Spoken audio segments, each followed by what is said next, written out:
تو میں حیران ہوتا تھا کہ یہ پردہ جو میری والدہ کر رہی ہیں یہ تو اس پورے گاؤں کی کسی عورت نے بھی نہیں کیا ہوا. وہ جو کھیتوں میں کام کرتی وہ کھیتوں میں کام کر رہی ہیں, باہر جا رہی ہیں, پانی لا رہی ہیں, ہمارے گھر میں آ رہی ہیں, یعنی اس طریقے سے گویا دو الگ الگ صنفیں وجود میں آ گئی ہوئی.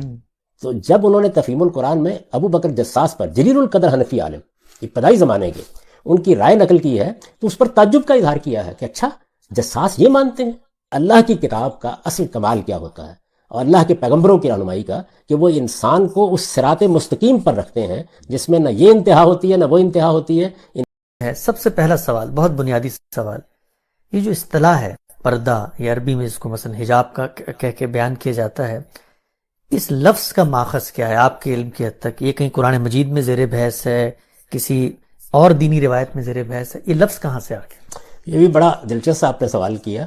یعنی یہ پردہ, حجاب, عربی میں حجاب کہتے ہیں نا اس کو, یہ جس طرح کہ ہمارے ہاں ایک فقہی چیز یا ایک شریعت کا حکم سمجھ کے بیان کیا جاتا ہے, دین کا پورا ذخیرہ اس سے بالکل خالی ہے. اچھا. نہ یہ قرآن مجید میں اس لحاظ سے زیر بحث آیا ہے, نہ یہ کسی حدیث میں اس لحاظ سے زیر بحث آیا ہے. یعنی یہ بات کہ حجاب کا کوئی حکم ہے جس کو اللہ تعالیٰ نے, اللہ کے پیغمبروں نے ایسے بیان کیا ہے. قرآن مجید میں یہ لفظ کہاں استعمال ہوا ہے؟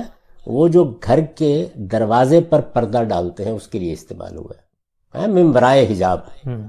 یعنی یہ جو حجاب کا تصور اب ہمارے ہاں ہے, یا پردے کی اصطلاح جو عام طور پر بولی جاتی ہے, یہ قرآن مجید کی اصطلاح نہیں ہے, یہ حدیث کی اصطلاح نہیں ہے. اس لیے میں نے یہاں بھی دیکھیے یہ توجہ دلائی اپنی کتاب میزان میں کہ صحیح تعبیر یہ نہیں ہوگی. یعنی پردے کے احکام, پردے کا حکم, یہ تو ہمارے ہاں ایک اجنبی چیز ہے ہی نہیں. ہمارے علم میں جو چیز بیان ہوئی ہے قرآن مجید میں وہ کیا ہے؟ وہ حقیقت میں یہ ہے کہ مرد و زن کے اختلاط کے موقع پر, یعنی جب عورتیں اور مرد اکٹھے ہوں تو کن آداب کا لحاظ رکھنا چاہیے, آپ جس کو ایٹیکیٹس کہتے ہیں. تو اسی وجہ سے میں نے جو عنوان قائم کیا ہے اپنی کتاب میزان میں, وہ مرد و زن کے اختلاط کا عنوان ہے. یہ بھی ایک آپ یوں سمجھیے کہ اصلاح کی ہے تصور میں کہ ہم ایک چیز کو بیان کر رہے ہیں تو خواتین کو آپ وہ پیغام دے رہے ہیں جو ان کے لیے قرآن میں ہے ہی نہیں. یعنی ان کو خواتین ہیں, مرد ہیں, تو ان کو پیغام یہ دیجئے کہ اگر وہ مہذب زندگی بسر کرنا چاہتی ہیں یا چاہتے ہیں تو اللہ تعالیٰ نے ملنے جلنے کے یہ آداب بتائے. تو جب آپ اس جگہ سے بات کرتے ہیں تو بات ان کی سمجھ میں آتی ہے. لیکن اگر آپ پردے کا لفظ بولتے ہیں تو اس کا لازمی نتیجہ یہ نکلتا ہے کہ عورتوں کو تو باہر نکلنا ہی چاہیے. ان کے لیے تو اصل دائرہ عمل ان کا گھر ہے, ان کو اسی میں بند رہنا چاہیے. کسی ضرورت کے وقت باہر نکلیں تو نکلیں, باہر بھی نکلیں تو پھر اصل میں تو ان کو اسی طرح کا برقع پہننا چاہیے جس طرح کا میں نے اپنی والدہ کے بارے میں آپ کو بتایا. تو یہ تصور اس سے پیدا ہوتا ہے. کیا یہ تصور دین میں ہے؟ آپ سارے ذخیرے کا مطالعہ کر کے آپ کو کہیں اس کا شائبہ بھی نہیں ملے گا. یعنی یہ لفظ کہیں زیر بحث ہی نہیں ہے. جو چیز زیر بحث ہے وہ آداب ہے, ایٹیکیٹس ہیں. یعنی یہ بتایا جا رہا ہے کہ دیکھو تم گھروں میں جاؤ تو اجازت کس طریقے سے لو, تم ملو تو کس طریقے سے اپنے نگاہوں پر پہلا بٹھاؤ. اس طرح کی چیزیں جو بیان کی گئی ہیں اس کے لیے صحیح ترین تعبیر اگر کوئی ہو سکتی ہے تو وہ وہی ہے جو میں برسوں سے اختیار کیے ہوئے مرد و زن کے اختلاط کے آداب, عورتوں اور مردوں کے ایک دوسرے کے ساتھ میل جول کے آداب. ٹھیک ہم صاحب. اچھا, اگلا سوال یہ ہے کہ ان میل جول کے جو آداب ہیں ان کا سورس کہاں ہے, ریفرنس کہاں ہے, ماخذ کیا ہے؟ یعنی ہم یہ دیکھتے ہیں کہ دین کے دو سورسز ہیں, آپ بار بار توجہ دلاتے ہیں, قرآن مجید اور سنت. اب مثلا ہم اللہ میاں کے پاس جانا چاہتے ہیں پوچھنے کے لیے کہ میل جول کے آداب کیا ہیں, تو ان میل جول یا اختلاط مرد و زن کے آداب کا سورس کیا ہے؟ قرآن مجید ہے, سنت ہے, کیا ہے؟ قرآن مجید ہے. یعنی یہ سب چیزیں قرآن مجید میں زیر بحث آئیں. قرآن نے ان کو خود موضوع بنایا ہے. یہ سورہ نور میں زیر بحث آئے ہیں اور بڑی تفصیل سے زیر بحث آئے ہیں, اور پھر کچھ چیزیں سورہ احزاب میں زیر بحث آئی ہیں جو ایک وقتی نوعیت کی صورتحال سے متعلق ہیں. وہ اس لیے اہم ہو گئی ہیں کہ ہمارے ہاں کچھ اہل علم نے ان کی تعمیم کی ہے. یعنی وہ ان کو عام لوگوں کے لیے بھی ضروری سمجھتے ہیں, یا ان کا فہم یہ ہے کہ اس میں غالباً یہ بات بیان ہوئی ہے, تو وہ بھی زیر بحث آتی ہیں, لیکن اصلاً یہ آداب سورہ نور میں بیان ہوئے. ٹھیک. اچھا, اگلا سوال ہم سے بھی یہ ہے کہ عام طور پہ سمجھا جاتا ہے کہ یہ جو آداب آپ بیان کر رہے ہیں سورہ نور میں بیان ہوئے ہیں یہ عورتوں کے اختلاط سے متعلق ہیں. یہ یہاں پر بتائیے گا کہ یہ جو احکام ہیں یہ کیا عورتوں کے لیے وہاں پر زیر بحث آئے ہیں؟ عورتوں اور مردوں دونوں کے لیے زیر بحث آئے ہیں. دونوں کے لیے. یعنی آپ اندازہ کریں کہ اس میں تو سب سے پہلے یہ بتایا گیا ہے کہ آپ اگر جائیں کہیں تو آپ اجازت کیسے لیں گے, آپ انس کیسے پیدا کریں گے, گھر والوں کو اپنا تعارف کیسے کرائیں گے. اگر گھر والے آپ سے اس وقت نہیں ملنا چاہتے اور وہ یہ کہہ دیتے ہیں کہ آپ چلے جائیں واپس, یا آگے سے نہیں جواب دیتے, تو آپ دل میں تنگی محسوس کیے بغیر آ جائیں گے. تو استیزان کہتے ہیں اس کو. اسی طرح بتایا کہ گھروں کے اندر کن چیزوں کا لحاظ رکھیں گے, تو وہاں یہ سب چیزیں بہت تفصیل سے زیر بحث آئی ہیں. اور یہ بتایا کہ ایک پاکیزہ معاشرت کے لیے, پھر توجہ دلاؤں گا وہی تزکیہ, یعنی تمہارے دلوں کو بھی پاکیزہ رہنا چاہیے, تمہاری معاشرت کو بھی پاکیزہ رہنا چاہیے, تمہارے میل جول کو بھی پاکیزہ رہنا چاہیے. تو فرمایا ہے کہ یہ اصل میں ازکا واتھر لقلوب ہے, یعنی ہمارے دلوں کے لیے یہ چیز پاکیزگی کا باعث بنتی ہے. مردوں کو بھی کہا ہے, عورتوں کو بھی کہا ہے. ایک بات ہے جو صرف عورتوں کو خاص طور پر کہی ہے, باقی تو اللہ تعالیٰ نے وہاں یہ طریقہ اختیار کیا ہے کہ اے پیغمبر آپ مومن مردوں سے یہ کہہ دیں, اس کے بعد آتا ہے مومن عورتوں سے یہ کہہ دیں, مومن مردوں سے یہ کہہ دیں, مومن عورتوں سے یہ کہہ دیں. تو دونوں کو دہرا کے کہا ہے تاکہ کوئی ابہام ہی پیدا نہ ہو اس میں. تو اگر اس کو آپ نے بیان کرنا ہے تو یہ کوئی عورتوں کے لیے پردے کے احکام نہیں ہے, یہ مردوں اور عورتوں دونوں کے لیے احکام ہے. کس چیز کے ہیں وہ ایک الگ بحث ہے, لیکن دونوں کے لیے. ٹھیک. اچھا خان صاحب آگے بڑھاتے ہیں اس بحث کو. اب آپ یہ بتائیے کہ یہ جو موضوع بحث ہے مرد و زن کے اختلاط کے معاملے میں, اس کو واضح کیجئے کہ اس میں آپ کا نقطہ نظر, جیسے آپ نے شروع میں بتایا, لوگوں کو ایک اجنبی نقطہ نظر محسوس ہوتا ہے, وہ اس کی ابتدا کہاں سے ہوتی ہے؟ وہ کیا علمی اختلاف رائے ہے جو قرآن مجید کی ان دو صورتوں کو سمجھنے میں واقع ہوا؟ اور پھر میں چاہوں گا کہ ان دونوں صورتوں میں جو آپ کا نقطہ نظر ہے اس کو آپ براہ راست قرآن مجید کی وہ آیات کھول کے بتائیں کہ وہ ہے کیا.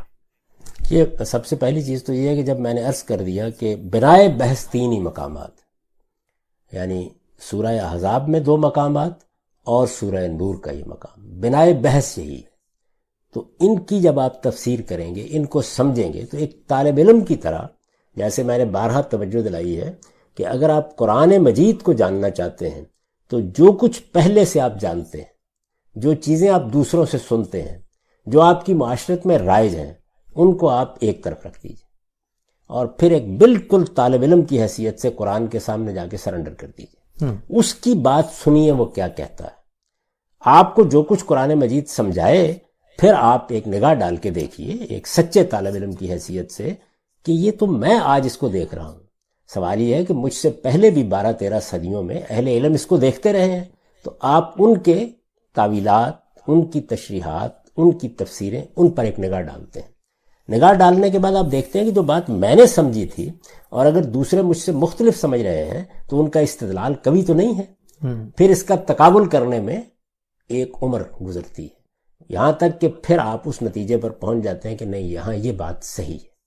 تو جو بات میں سمجھا ہوں سورہ نور میں یا سورہ احزاب میں, یہ ایسا نہیں ہے کہ اس کے ہر جز میں منفرد ہوں. بعض چیزوں میں میری انفرادیت ہے, لیکن بہت بڑے پیمانے پر جب آپ اس کا مطالعہ کریں گے اور دیکھیں گے کہ مثلا حناف کیا کہہ رہے ہیں, مثلا اصولین کیا بات کر رہے ہیں, مثلا ہمارے اہل تفسیر کیا کر رہے ہیں, مختلف آیات کو کیسے دیکھا جا رہا ہے, تو آپ یہ دیکھیں گے کہ میری آراء کی بہت سی چیزیں ایسی ہیں جو آپ کو ان لوگوں کے ہاں بھی ملیں گی. بلکہ دور حاضر میں مثلا آپ سید رشید رضا کو پڑھیں گے, آپ مفتی محمد عبدو کو پڑھیں گے, آپ حسن ترابی صاحب کو پڑھیں گے, تو آپ دیکھیں گے کہ وہ ایک مختلف اپروچ سے کم و بیش انہی نتائج تک پہنچ رہے ہیں. میں نے اس لیے توجہ دلائی کہ مولانا عامر گزدر صاحب نے اس کا بڑا تفصیلی مطالعہ کیا ہے, یعنی میرا بھی نقطہ نظر اور اس سے پہلے جو نقطہ نظر ہے. تو جب یہ تصنیف لوگوں کے سامنے آئے گی تو ان کو اندازہ ہوگا کہ کیا پس منظر ہے اس ساری بحث کا. یہ اتنی سادہ بات نہیں ہے جیسے لوگ اس کو دیکھتے ہیں, اس میں بڑی دقیق بحثیں ہیں.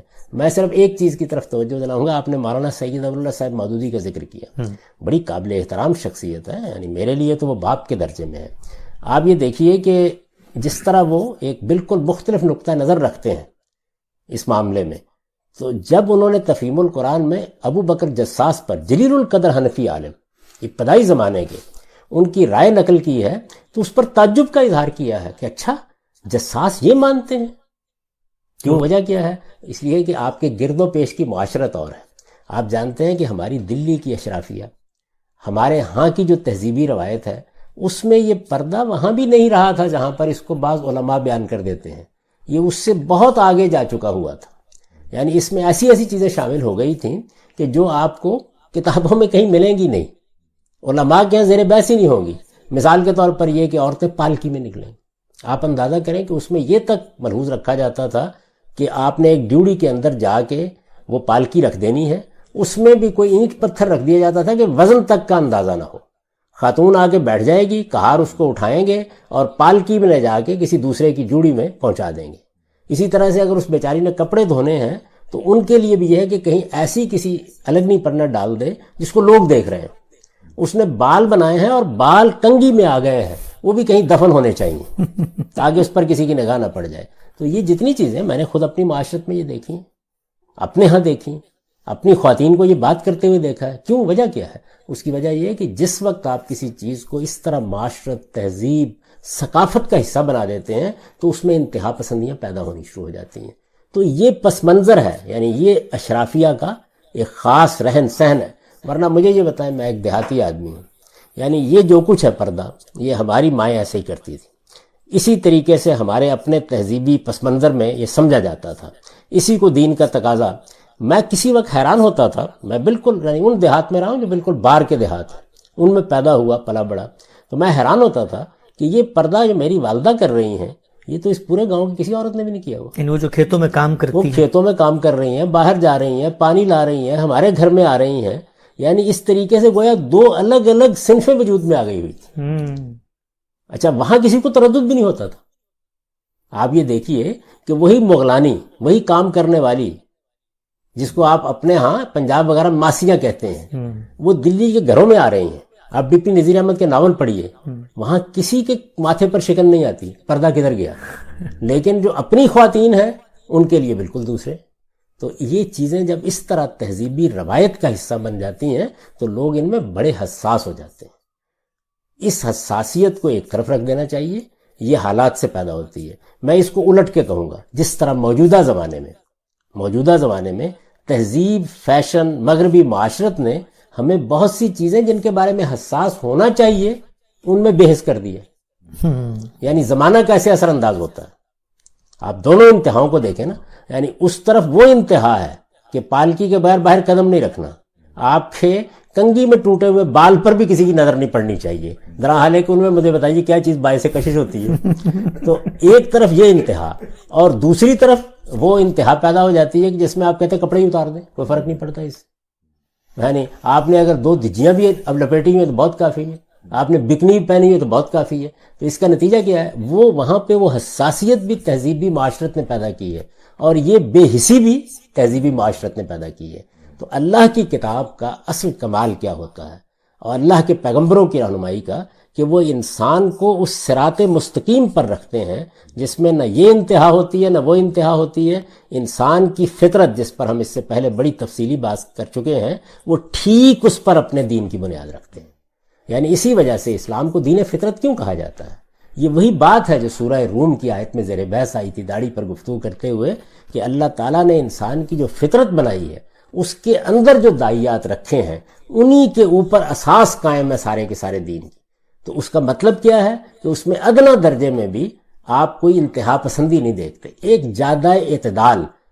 غالباً یہی وہ چیز ہے جس کو سامنے رکھ کے اللہ تعالیٰ اپنے دین، اپنی ہدایت کو صراط مستقیم کہتے ہیں۔ اور ایک موقع کے اوپر کیا کمال کی بات کہتے ہیں لوگوں کو توجہ دلانے کے لیے، یعنی یہ جو دائیں اور بائیں انتہائیں آپ کو نظر آتی ہیں تو وہ یہ کہتے ہیں کہ یہ کیوں پیدا ہوتی ہیں؟ اس لیے کہ لوگ بغیر ہدم ولا کتاب منیر غور کرتے ہیں۔ یعنی اگر وہ اس روشن کتاب کی رہنمائی اپنے سامنے رکھیں اور اپنے ذہنی تعصبات کو الگ کر لیں، میں نے فلاں مولوی صاحب سے یہ سنا ہوا ہے، ہمارے ہاں تو یہ کہا جاتا ہے، فلاں جگہ تو یہ مانا جاتا ہے، ان چیزوں کو تھوڑی دیر کے لیے الگ رکھ دیں اور الگ رکھ کے مطالعہ کریں۔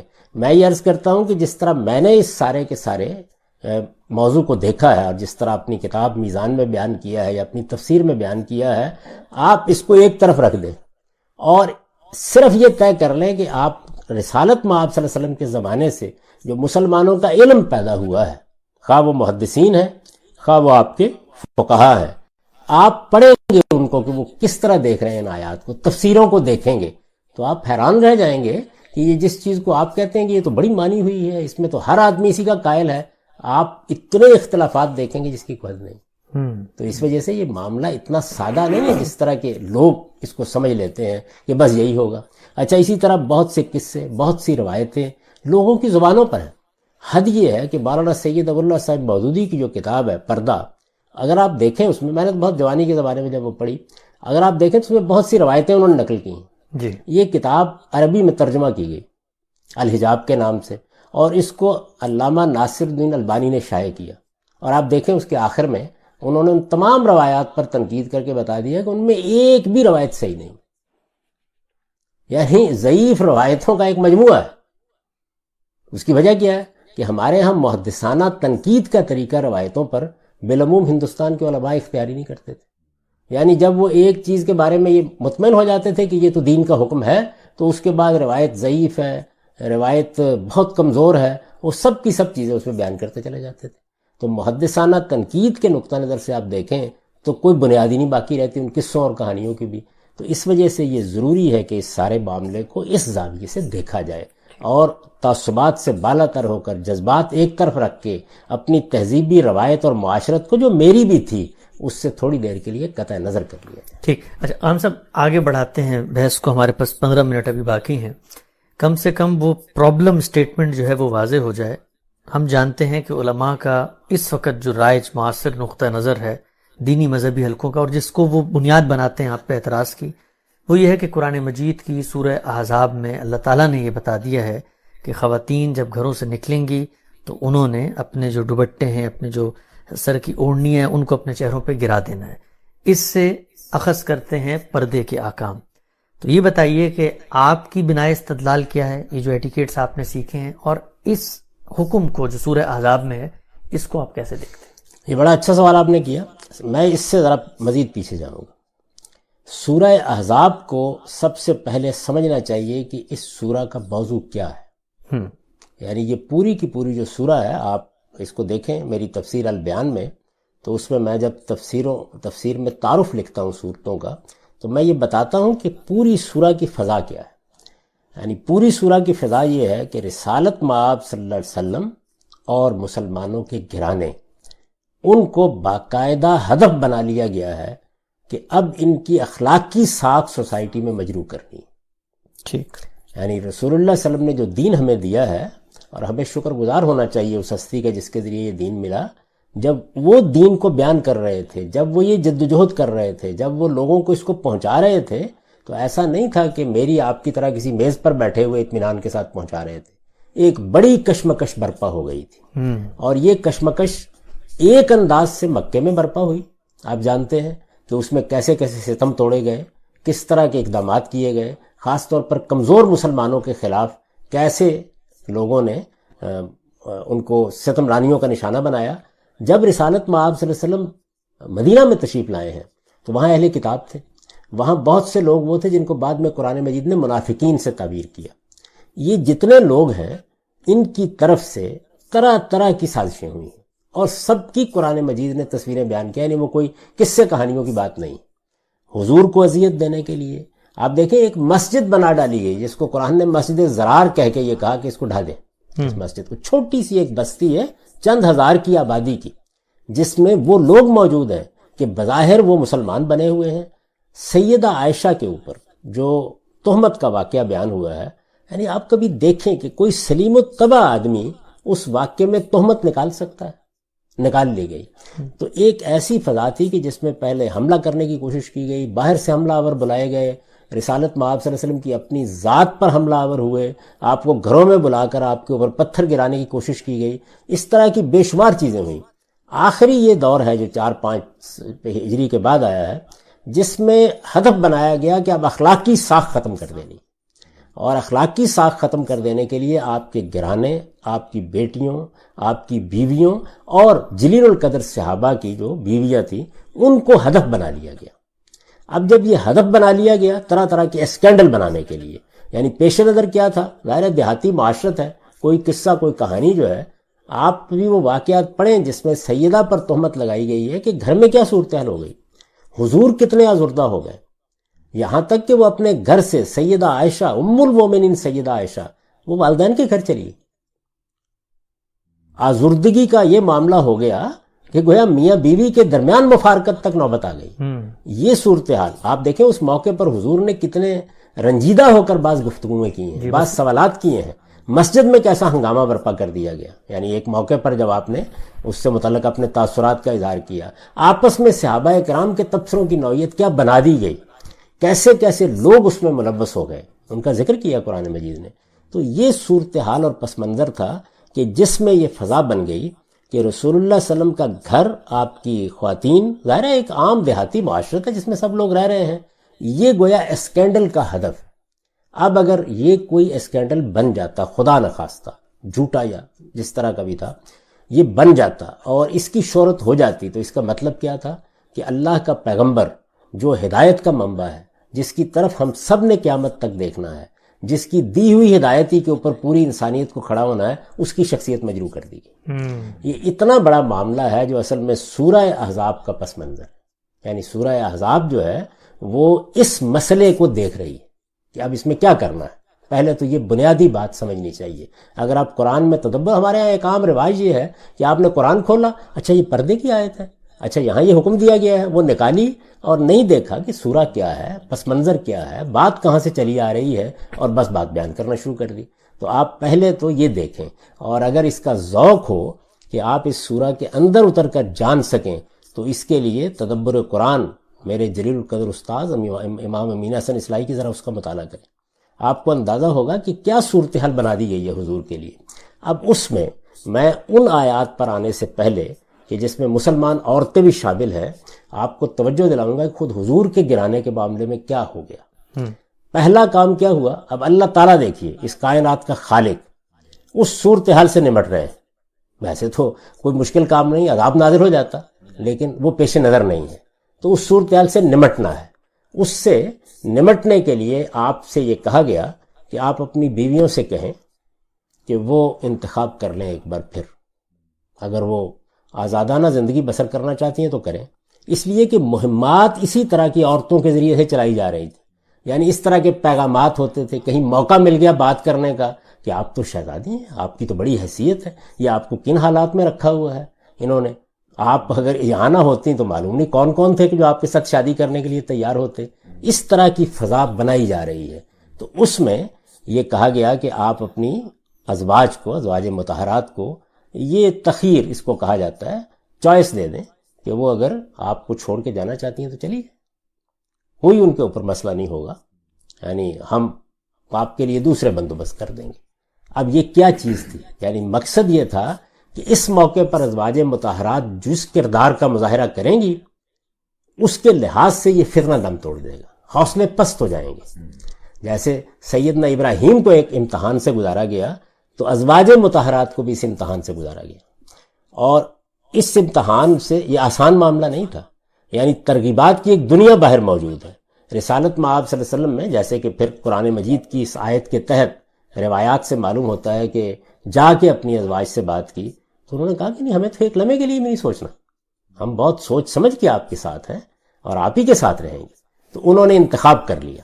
جب انتخاب کر لیا, یعنی پہلے چوائس دیا گیا, آپ عام عورتوں کی زندگی بسر کرنا چاہتی ہیں تو آپ چلی جائیں, اگر آپ چلی جاتی ہیں تو ہم آپ کو اطمینان کے ساتھ خوش اسلوبی سے رخصت کر دیں گے.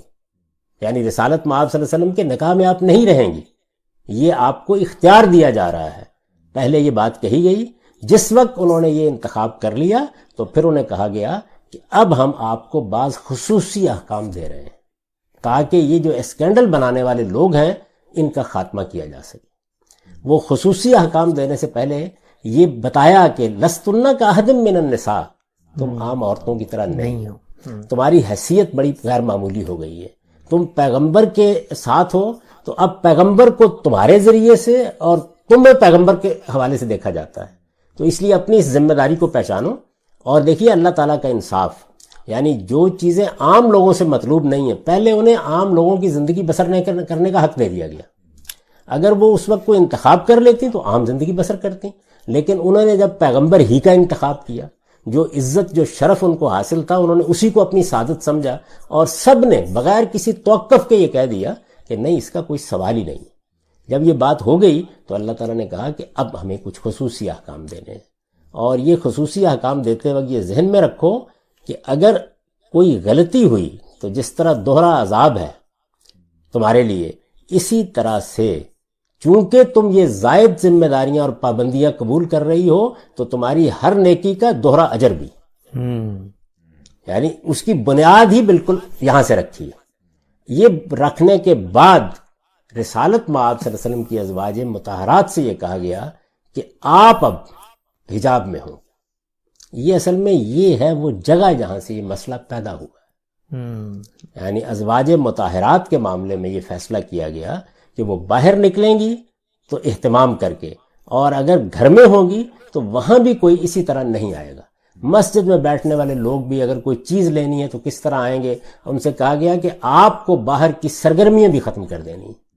اسی میں یہ الفاظ آئے وَقَرْنَ فِي بُيُوتِكُنَّ، تم اپنے گھروں میں وقار کے ساتھ رہو گی، وہاں نماز کا اہتمام کرو گی، روزے کا اہتمام کرو گی، دینی سرگرمیوں میں مصروف رہو گی، اور جو اللہ نے بڑی نعمت تم کو دی ہے اس کی تبلیغ کی ذمہ داریاں انجام دو گی۔ یہ ہدایات ان کو کی گئیں۔ ان کے لیے دائرہ مقرر کیا گیا کہ آپ کے قریبی اعزاء اقربا کے سوا کوئی اور گھر میں بھی نہیں آئے گا۔ رسالت مآب صلی اللہ علیہ وسلم کے گھر میں کوئی کھانے کی دعوت ہوگی، کیا ہوگا، اس کے بھی آداب مقرر کر دیے گئے، اور اس کے ساتھ یہ اعلان کر دیا گیا کہ آپ کے بعد کوئی شخص ان خواتین سے نکاح بھی نہیں کر سکے۔ رسالت مآب صلی اللہ علیہ وسلم کو پابند کر دیا گیا کہ آپ ان کو طلاق بھی اب نہیں دے سکتے، ان کی جگہ کوئی دوسری بیوی بھی نہیں لا سکتے۔ تو یہ اصل میں وہ خصوصی احکام ہے جو ازواج مطہرات کو دیے گئے تھے، اور یقیناً انہی کے لیے یہ لفظ استعمال بھی ہوا، یعنی وہ حجاب میں رہیں گی، اس کا اہتمام کریں گی۔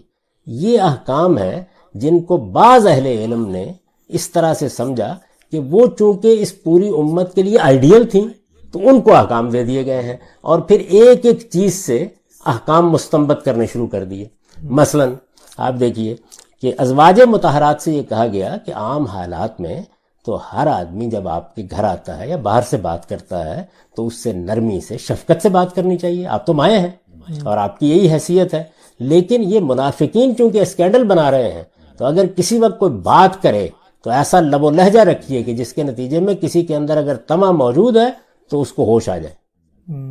اچھا، اب آپ دیکھیے کہ یہ کس پس منظر میں بات کہی جا رہی ہے، یعنی آپ کو معلوم ہے کہ آپ کے گھر پر کچھ لوگ حملہ آور ہونے والے ہیں اور آپ خواتین کو کوئی ہدایت کر رہے ہیں، وہاں سے کیا کہا کہ عورت کی آواز کا پردہ،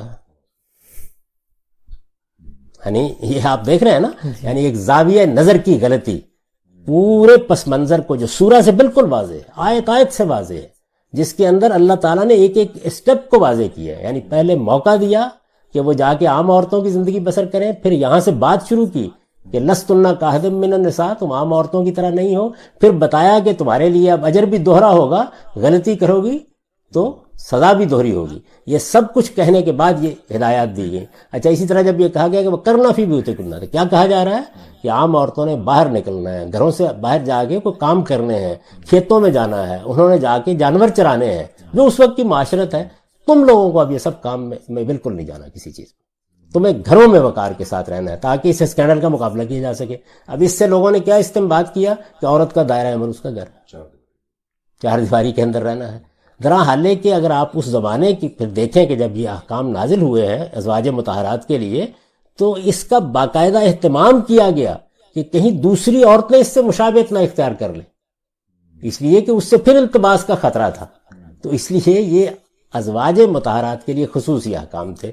ہمارے جلیل القدر اہل علم اور محققین کی ایک بہت بڑی جماعت ہے جو ان کو ایسے ہی دیکھتی رہی ہے اور بالکل درست دیکھتی رہی ہے، یہاں تک کہ آپ شاہ عبد القادر، آپ کے پہلے قرآن مجید کے ہندوستان میں اردو کے مترجم ہیں، ان کا 2 لفظوں کا حاشیہ دیکھ لیجئے، انہوں نے بھی یہ بات اسی طریقے سے بیان کی ہے۔ لیکن پھر ان کے بعد ہمارے ہاں کے اسی مذہبی پس منظر میں، یعنی جب علمی طریقہ نہیں رہا چیزوں کا، تو یہ جتنی چیزیں ہیں مولانا سید ابو اللہ صاحب مودودی جب ان کو بیان کرتے ہیں تو وہ وہی کام کرتے ہیں۔ یہ دیکھیے، یہ آواز کا پردہ ہو گیا، یہ آپ نے گھروں میں دائرہ عمل طے کر دیا گیا، یہ تمام چیزیں ہو گئیں۔